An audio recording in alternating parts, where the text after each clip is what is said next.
अभी पुष्पा 2 का पाकिस्तान में धूम मची हुई है।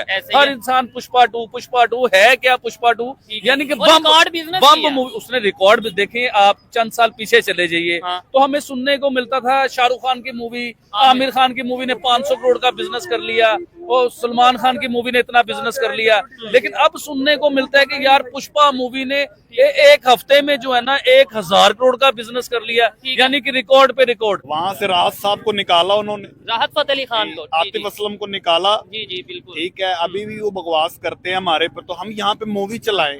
इंडिया बहनोई है नहीं, आप यहाँ पे मूवी ना चलाएं। फिर अगर आपने ये बोला इंडिया बहनोई है, मैं आपसे एक वैसे क्वेश्चन कर लूं, क्या यूरोप बहनोई है? वो मेरी बात सुनो, नहीं, मेरी बात सुनो, मैं एक बात कर रहा हूँ। चाइना बहनोई है? वो मेरी बात सुनो, कुछ भी नहीं हमारे साथ मुझे तो जवाब देना। हेल्प करता है ना वो। कौन? चाइना करता है। और उसने भी लिस्ट जारी की है भाई मेरी बात सुनो, यहाँ पे गरीब भी रहते हैं, ये ऐसे अंदर से जाके 5000 की जूती लेके दो, किसी गरीब को नहीं लेके दे सकते। इंडिया ने, वो चाइना ने 100 की जूती भी निकाली है, निकाली है, वो एग्री करता है। ये क्या कह रहा है मोदी? अजय यहाँ पे नुसरत को गाली दो, वो पड़ जाएगा आपको। नुसरत फतेह अली खान साहब बड़ी बड़ी हस्ती गुजरी। अजय कहता है जी उन्होंने यहाँ पे एक बकवास लाइन दी और वो फलाने ने डांट दिया उन्हें। आपको क्लिप निकाले अभी? अजय ने कहा, अजय ने कहा है ये, अजय देवगन ने कहा ये नुसरत साहब के खिलाफ ही उसने बात की है, राहत के खिलाफ बात हुई है। ठीक है, वो कह रहा है, उनका व्लॉगर कह रहा है हम पाकिस्तान भी लेंगे, बांग्लादेश भी लेंगे। ठीक है भाई, क्यों लेंगे? वो तो हम नहीं कहते कि हमने गजवा हिंद करना और पूरा हिंदुस्तान पे कब्जा भाई करना है। कौन करेगा भाई? इंडिया की तारीफ पे तारीफ कर रहे हैं, ठीक है, वहाँ पे हमारी कोई बात नहीं करता, हमें कोई याद नहीं करता। चले एक मिनट में इनकी बात, ये वैसे तो अपनी बात का जवाब खुद देंगे, लेकिन मैं कहता हूँ इन्होंने जितनी भी बातें की हैं, कोई एक बात आपके ख्याल से कि यार ये इन्होंने झूठ बोला है, तो मैं कहूँगा हाँ भाई इसने भाई वो तरक्की कर रहे हैं, ये भाई ने ठीक बोला है, तो उन्होंने भी यही बोला है। मुख्तसर सी बात करूंगा जिस बात का वजन होगा, क्योंकि बात वो होती है जो इंसान वाली हो। ठीक है, आप बताएं। हम हिंदू मुसलमान होने से पहले हम लोग एक इंसान है, हमें अल्लाह पाक ने पैदा किया। ठीक है, ठीक है, इसके ऊपर बहस करनी, फलाने ने ये कहा, फलाने ने वो कहा, सब बड़े माँ के पांडे में। आप दुबई में थे और दुबई में आपने एक बच्चे से पूछा कि आप पाकिस्तान के बारे में क्या जानते हो? उसने कहा पाकिस्तान गुड कंट्री, पाकिस्तान हमारी नेबर कंट्री है, गुड कंट्री है। और यही आप पाकिस्तान के बच्चे से पूछोगे, वो कहेगा हिंदुस्तान जो है उससे हमने जंग लड़नी है, वो हमारे दुश्मन है। ये खड़ा है बच्चा, पूछ लेते हैं, अभी पूछ लेते हैं, हिंदुस्तान के बारे में क्या कहोगे? हिंदुस्तान बहुत बुरा है। ये पैगाम उन लोगों के लिए है जो कुरान पाक की बेहुरमती करते हैं। अच्छा। हिंदू लोग जो मसाजिद जलाई हैं, ठीक है, हम मुसलमान है, ला इलाहा इल्लल्लाह मुहम्मद रसूलुल्लाह। अच्छा, हम अल्लाह पाक का कलमा पढ़ने वाले हैं, नबी पाक के उम्मती हैं। ठीक है, हम किसी से नहीं डरते। आपको ये पता है कि पाकिस्तान में कितना को मंदिर तोड़ा गया है, उन्हें बर्बाद किया गया, ये पता है आपको? चीज किसी के मजहब को नुकसान नहीं पहुंचाना चाहिए, चाहे वो मस्जिद है, चाहे वो मंदिर है, चाहे वो चर्च है, सबकी रिस्पेक्ट है, हर मजहब की रिस्पेक्ट है। आपको पता है मुसलमान है कि अपने इस्लाम की आपके दिल में क्या रिस्पेक्ट है, इसी तरह हिंदू जो है ना उसे पता है कि उसके हिंदू की उसके दिल में क्या रिस्पेक्ट। वो अंग्रेज जो है ना वैसे हमारा दुश्मन है, वैसे वो काफर है, वो यहूदी है, लेकिन बुरा ना मनाइएगा, माइंड ना कीजिएगा। लेकिन हम उनके कपड़े भी पहनना पसंद करते हैं, उनकी उतरी हुई चीजों को भी लाइक करते हैं, उनके उतरे हुए जूते भी पहनते हैं। वैसे हम कहेंगे इसके साथ बैठ के खाना भी नहीं खाना हराम है। हाँ ये चीज है। खैर अच्छा लगा बात करके। जी जी जी भाई ने जितनी बातें कह दी है ना, मेरा दिल ही निकाले ये बैठ। नहीं आपने आज बड़ा फनी टाइप शो है, मजा। नमस्कार, मैं हूँ गीतम नादल और आप देख रहे हैं नेशन व्यू। दोस्तों यूँ तो हमारे यहाँ फिल्में जो बनती हैं बहुत ही ए लेवल की बनती हैं, बहुत ही अपग्रेड की बनती हैं, और कई हमारी फिल्मों को ऑस्कर पुरस्कार भी मिल चुका है। लेकिन पाकिस्तान में हमारी फिल्मों को बैन कर दिया गया है, जिससे वहाँ के जो थिएटर थे उनकी हालत बिल्कुल पतली हो गई है। अभी हमारे यहाँ की एक फिल्म रिलीज हुई है पुष्पा 2 नाम से, जिसने एक हफ्ते में लगभग 1000 करोड़ का बिजनेस किया है। इसी को सुनकर पाकिस्तानी इस पर क्या रिएक्शन दे रहे हैं, वीडियो रील एंटरटेनमेंट टीवी का है, आइए देखते हैं। अस्सलाम वालेकुम हाफिज भाई, कैसे हैं आप? वालेकुम अस्सलाम, अल्हम्दुलिल्लाह। लेकिन अभी आपने ये बताया कि हाफिज भाई फोन नहीं उठा रहे थे और उन्हें पकड़ लिया, तो ये भी बताएं पकड़ा कहाँ से है, मुझे ये भी बताएं। मार्केट से पकड़ा और किधर से मार्केट के वॉशरूम से मैं आ रहा था और फोन इसलिए नहीं उठा रहा था, वॉशरूम में था। अच्छा, वॉशरूम यानी आप पानी पीने गए थे? वॉशरूम में पानी पीने जाते हैं कि पानी निकालने जाते हैं? अच्छा चले टॉपिक की तरफ शुगल में ले, लेकिन ये है कि आबिद भाई काली से उठा रहे, मेरा ये माइंड था जहाँ पे भी नजर आएंगे उधर ही कैमरा स्टार्ट कर देंगे। अच्छा खैर टॉपिक की तरफ आते हैं, आबिद भाई क्या कहना चाहेंगे? इंडिया ने अपनी हिस्ट्री का सबसे ज्यादा जो डिफेंस एक्सपोर्ट है वो अभी किया है, इसके ऊपर बात करेंगे। आपके ख्याल से ये एक छोटी खबर है, आम खबर है? नहीं चोई साहब, बिल्कुल भी आम खबर नहीं। देखिए मैं इसमें आपको थोड़ा तफसील से बताना चाहूंगा। 1947 के बाद से लेके अब तक देखिए इसका होता है लीडरशिप, कि आपके लीडर कितने स्ट्रॉन्ग है, आपकी जो है बड़े लोग कितने स्ट्रॉन्ग है, किस तरह आपके मुल्क को लेके चलते हैं, किस तरह तरक्की कराते हैं। देखें 1947 के बाद से लेके अब तक पूरी हिस्ट्री में हिंदुस्तान ने इतना असला दूसरे मुल्कों को एक्सपोर्ट नहीं किया जितना ये पिछले एक साल में असला एक्सपोर्ट किया पूरी दुनिया के बीच में। ये तो एक अलग खबर हो गई। इससे देखें, इससे बड़ा फायदा होता है, इससे मुल्क की इकोनॉमी में फायदा होता है, अपने मुल्क में फायदा होता है। और आपकी प्रोडक्ट चाहे वो मिसाइल हो, चाहे पिस्टल हो, चाहे कोई भी चीज हो, वो प्रोडक्ट दूसरी कंट्री के लोग आपसे खरीदते हैं, इंटरेस्टेड होते हैं, पैसा आता है आपके मुल्क में, आपकी फौज भी मजबूत होती है उस चीज को लेके। इमेज ये होता है कि भाई इस टाइम इंडिया इकोनॉमी में डिफेंस में स्ट्रॉन्ग है। जैसे अब टैंक हो गया, तो अब किसी मुल्क में वो टैंक यूज हो रहा होगा तो उसके ऊपर क्या लिखा होगा? Made in India. अगर पाकिस्तान से गया होगा तो मेड इन पाकिस्तान, चाइना से गया होगा मेड इन चाइना।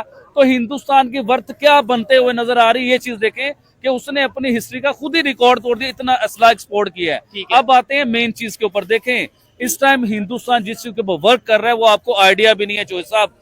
इस टाइम हिंदुस्तान हाइपरसोनिक मिसाइल के ऊपर वर्क कर रहा है। हाँ। देखें उस चीज को लेके मैं आपको बताता हूँ।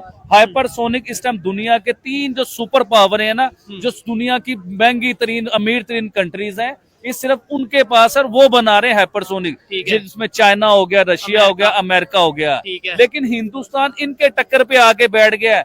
3 हाइपरसोनिक के ऊपर वर्क कर रहे हैं, 3 भाईजान। अभी देखें चाइना, अमेरिका या रशिया, ये भी इनके पास क्वांटिटी नहीं है इन चीजों की, लेकिन हिंदुस्तान क्वांटिटी की तरफ आ रहा है। हाइपरसोनिक है क्या? किस चीज को हाइपरसोनिक कहते हैं? बड़ा फास्ट होता है। अभी रिसेंटली आपने देखा होगा ईरान ने इसराइल के ऊपर पता नहीं 4000 या कितने मिसाइल अटैक किए।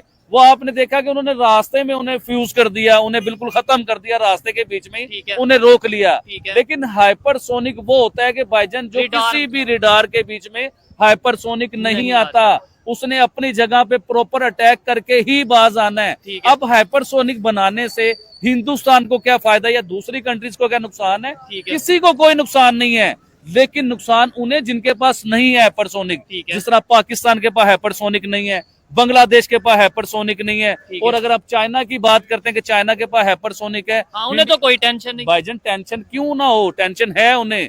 हिंदुस्तान टक्कर पे आ गया है। अगर जो चाइना टेक्नोलॉजी के ऊपर ही तगड़ता था ना कि मेरे पास दबाव डालता था या इस तरीके से, जी हाँ, अपना दबाव रखता था कि मेरे पास टेक्नोलॉजी बहुत ज्यादा है, मेरे पास हाइपरसोनिक है, मेरे पास पता नहीं कौन कौन से मिसाइल हैं, तो हिंदुस्तान उनके टक्कर पे आ गया है। कौन सी चीज में हिंदुस्तान ने मिसाइल नहीं बनाया? समुद्री बेड़े उसने बनाए, समुद्र में है उसने मिसाइलों के सिलसिले उसने शुरू किए, ये हाइपरसोनिक उसने बना दिया।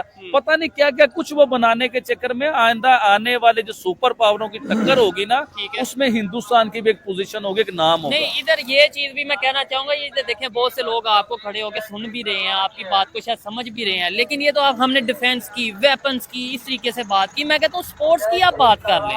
स्पोर्ट्स में भी क्या पाकिस्तान और हम बात करें उस तरीके से आगे जा रहे हैं जिस तरीके से इंडिया, जिस तरीके से दूसरे कंट्रीज जा रहे हैं? आपको नहीं लगता कि अगर स्पोर्ट्स में कोई कंट्री आगे जा रहा हो, चाहे वो चेस का हो, चाहे वो क्रिकेट हो, चाहे हॉकी हो, इसका मतलब है ओवरऑल भी वो कंट्री डेवलप। साहब अभी रिसेंटली मैं एक नई खबर देख रहा था, उसके ऊपर बताता हूँ। हिंदुस्तान शतरंज गेम का तो आपको पता होगा, शतरंज के बीच में इस टाइम अमेरिका जो है ना, दुनिया में सबसे ज्यादा जो मेडल जीते हैं वो शतरंज में अमेरिका जीतता है। लेकिन उसके बाद हिंदुस्तान ने मेडल सबसे ज्यादा जीते हुए हैं। कई मेडल वो शतरंज में जीत चुका हुआ है, कप जीत चुका हुआ है, उसकी ट्रॉफी हिंदुस्तान जीत चुका हुआ है। लेकिन इस बार जो हिंदुस्तान ने रिकॉर्ड बनाया ना, वो एक डिफरेंट किस्म का रिकॉर्ड बना दिया है।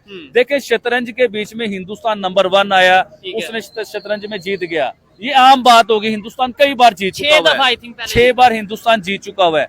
लेकिन इस बार शतरंज में जो जीता है ना, उनके 18 साल के बच्चे ने चाइना के बाबे, उधर के जापान के बाबे, अमेरिका के बाबे जिनके दिमाग थे, वो 18 साल के बच्चे ने उन सबको हिला के रख दिया और हरा के रख दिया। मैं आपसे ये पूछना चाहता हूँ, शतरंज गेम सब आपने शायद कभी खेली हो, शतरंज माइंड गेम है, वो दिमाग से खेली जाती है गेम। जिस तरह राजनीति होती है, सियासत होती है, इस तरह शतरंज में भी एक प्रॉपर सियासत होती है। अब हिंदुस्तान का 18 साल का बच्चा इतनी बड़ी सियासत और इतनी बड़ी शतरंज जीत सकता है, तो उनके जवान और बाबे किस लेवल के होंगे, इस चीज पे भी आइडिया करें। टेक्नोलॉजी बनाने में क्या वो आगे नहीं है, आईटी में क्या वो आगे नहीं है, एआई में वो आगे नहीं है, वर्क नहीं कर रहे हैं। तो आज उनके बच्चे ने शतरंज जीत के भी बता दिया कि उनके दिमाग क्या है, उनकी पढ़ाई क्या है। ठीक हो गया। अच्छा आबिद भाई, अगर चैंपियंस ट्रॉफी की बात करें और पाकिस्तान के हवाले से बात करें, हम तो पाकिस्तान, ये तकलीफ पाकिस्तान की होती है। चैंपियन ट्रॉफी भी लेके आते हैं। अभी मैंने कल की एक खबर पढ़ रहा था। अच्छा। अच्छी खबर की तरफ भी आए ना। अच्छा। कोई अपने मुल्क की भी खबर बताएं दुनिया को कि हमारा मुल्क भी कोई अच्छे काम करता है। अभी आप बता दें। मैं बताता हूँ आपको। अभी आपने देखा होगा कि हिंदुस्तान से एक प्लेन जा रहा था सऊदी अरेबिया की तरफ। अच्छा। उसमें एक पैसेंजर की तबीयत खराब हो गई। आपने सुना होगा, खबर देखी होगी, बड़ी आम खबर हुई है ये। अच्छा। ये कल की खबर है। तो एक हिंदुस्तानी पैसेंजर की खबर हो, वो तबीयत खराब हुई और वो प्लेन पाकिस्तान के एयरपोर्ट पे रोका गया। आपको इस चीज का भी आइडिया है कि पाकिस्तान का प्लेन हिंदुस्तान के एयरपोर्ट पे नहीं रुक सकता और हिंदुस्तान का प्लेन पाकिस्तान के एयरपोर्ट पे नहीं उतर सकता। भाईजान आप जो मर्जी कर लीजिए, लेकिन पाकिस्तान ने एक गुड किस्म की जो बात की, एक अच्छा सिलसिला बताया पूरी दुनिया को। देखें वो पैसेंजर जो पाकिस्तान में वो प्लेन उतरा, उस पैसेंजर का इलाज भी पाकिस्तान में हुआ, उसके मेडिकल ट्रीटमेंट भी पाकिस्तान में हुए। तो ये एक अच्छा मैसेज आता है कि हमें जो ये खबरें ऐसी सुनने को क्यों नहीं मिलती हैं। जिस तरह हिंदुस्तान ने हमारे उधर कई उन हिंदुस्तान के नेवी ऑफिसर्स ने हमारे पाकिस्तानी मुसलमानों की जान बचाई या बांग्लादेश के लोगों की जान बचाई। इस तरह जिस तरह पाकिस्तान के आपको सुनने को खबर मिलती होगी, मछेरे वो आते हैं, हिंदुस्तानी मछेरे पाकिस्तानी साइड पे गलती से आ जाते हैं, तो पाकिस्तानियों ने उनकी जान बचाई। इस तरह हिंदुस्तानियों ने हमारे मछेरों की जान बचाई। तो ऐसी खबरें आनी चाहिए, दुनिया में खबरें आएंगी, पाकिस्तान में आएंगी। इससे क्या होगा, इससे मोहब्बत बढ़ेगी, अच्छी खबर जाएगी। अब आप चैंपियन ट्रॉफी की बात करें। ठीक है, नहीं चैंपियंस ट्रॉफी पे आपने एक प्रेडिक्शन की थी जो कि सच साबित होगी। मैं ये समझता हूँ बहुत से लोग इसके ऊपर बात कर रहे थे कि भाई इंडिया नहीं आएगा, इंडिया नहीं आएगा। ये तो सबको पता था और वही हुआ। इंडिया पाकिस्तान में चैंपियंस ट्रॉफी के लिए नहीं आ रहा, कंफर्म है।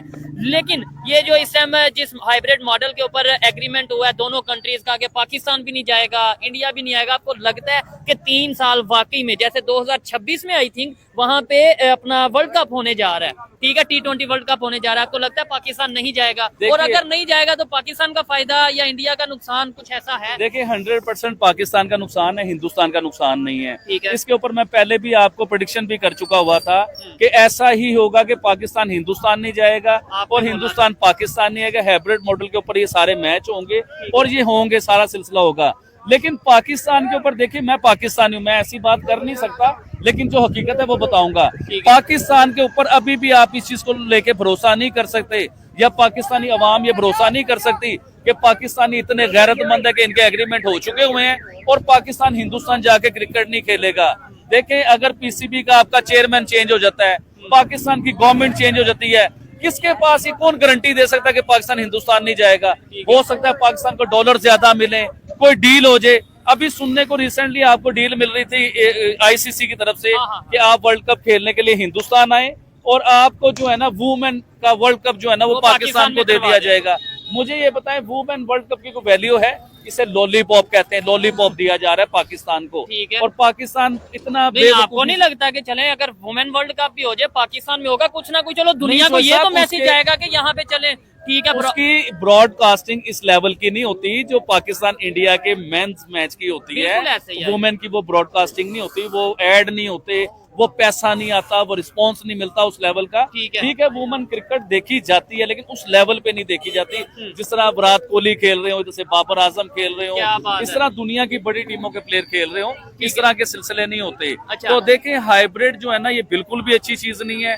मैं एज ए पाकिस्तानी मैं अपने दिल से ये बात करना चाहूंगा कि हिंदुस्तानी क्रिकेट टीम को हम पाकिस्तान में देखना चाहते हैं और 100% देखना चाहते हैं, और पाकिस्तानी क्रिकेट टीम को हम हिंदुस्तान में देखना चाहते हैं। और भाई इतनी नफरतें क्या होगी, ये एक ही जमीन थी, एक ही लोग थे, के बीच में एक लाइन खींच की सियासतदानों ने हमारे दिलों में ऐसी नफरतें डाल दी कि स्पोर्ट्स के ऊपर भी नफरतें होंगी यार। लेकिन आपने बोला ना एक ही जमीन थी, एक ही लोग थे, अब तो ना जमीन एक रही है क्योंकि बॉर्डर आ गया, और ना ही लोग एक रहे हैं क्योंकि सोच में फर्क आ गया। उनकी एजुकेशन हमारी एजुकेशन में, उनके सोचने के, हम उन्हें क्या सोचते हैं, वो हमें क्या सोचते हैं, हम उनके साथ कैसे जो सब वो हमें क्या सोचते हैं वो तो मुझे बड़ा आइडिया हो चुका हुआ है।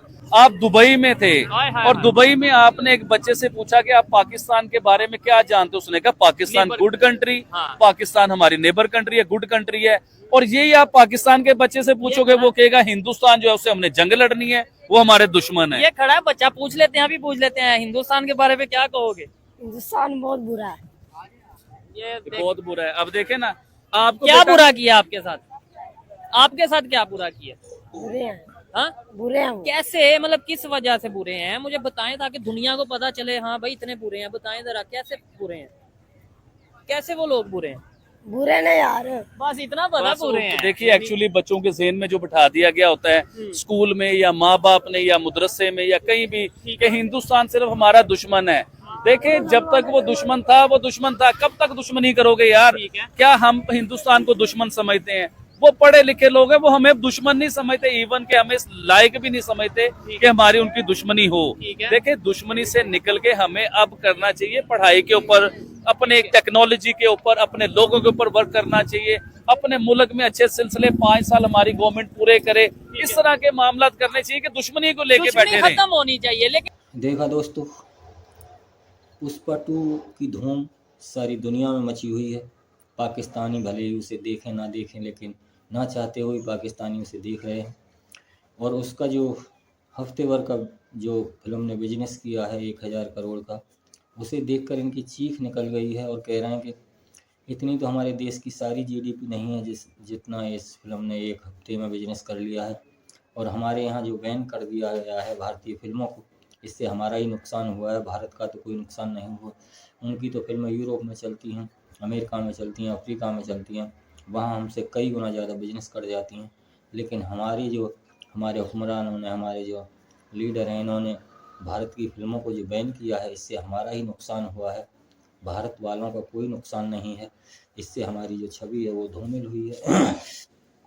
और ये जो लोग हैं ये कह रहे हैं कि भारत में हमारे जो कलाकार हैं उनकी कोई रिस्पेक्ट नहीं करता, हमारे कई कलाकारों को निकाल कर फेंक दिया गया है। तो भाई साहब, हमारे यहाँ इतने कलाकार हैं कि आपके कलाकारों का तो यहाँ कोई नंबर ही नहीं है। हमारी जो इंडस्ट्री है वो एक से एक बेहतरीन कलाकारों से भरी पड़ी है। और रही बात आपकी, तो आप अपने यहाँ करिए कुछ। जब आप हमें दुश्मन मानते हैं तो फिर हमारे यहाँ आते क्यों हैं, हमारे यहाँ बिजनेस क्यों करने की सोचते हैं? तो ऐसा तो यहाँ कुछ नहीं है। आपसे बहुत बहुत ही अच्छे कलाकार हमारी इंडस्ट्री में हैं, और आगे भी जो आने वाली जनरेशन है उसमें भी बहुत ही अच्छे कलाकारों की कोई कमी नहीं है। इसलिए जो हमारे निर्माता निर्देशक हैं वो आपके कलाकारों को लेंगे ही क्यों? और जब आपसे हमारा कोई लेना देना ही नहीं है, कोई ट्रेड नहीं है, आना जाना नहीं है, तो फिर आपके कलाकारों से हमें क्या लेना? तो ये तो आप बात भूल ही जाइए कि आपके कलाकार हमारे यहाँ काम करेंगे। और रही बात हमारी फिल्मों की, तो आप हमारी फिल्मों को चलने दें या ना चलने दें, इससे हमारे ऊपर कोई फ़र्क नहीं पड़ता। हमारे लिए सारी दुनिया पड़ी है जो हमारी फिल्मों को तवज्जो देती है और देखती है। इसी को लेकर पाकिस्तानी जो विचलित हैं, सारे के सारे विचलित ही रहेंगे और रहते रहें, इससे हमारे ऊपर कोई फ़र्क नहीं पड़ता है। लेकिन इनकी जो सोच है वो यही होनी चाहिए कि जो एक कलाकार है और जिसकी जो फिल्म चल रही है उसे अगर आप देखना ही चाहते हैं तो अपने शौक़ से देख सकते हैं, और देख भी रहे होंगे। लेकिन इनकी जो ये जिद है ये इन्हीं लेकर डूब जाएगी। तो वीडियो कैसा लगा कमेंट सेक्शन में ज़रूर बताएं। धन्यवाद, मिलते हैं अगली वीडियो में। नमस्कार, जय हिंद, जय भारत।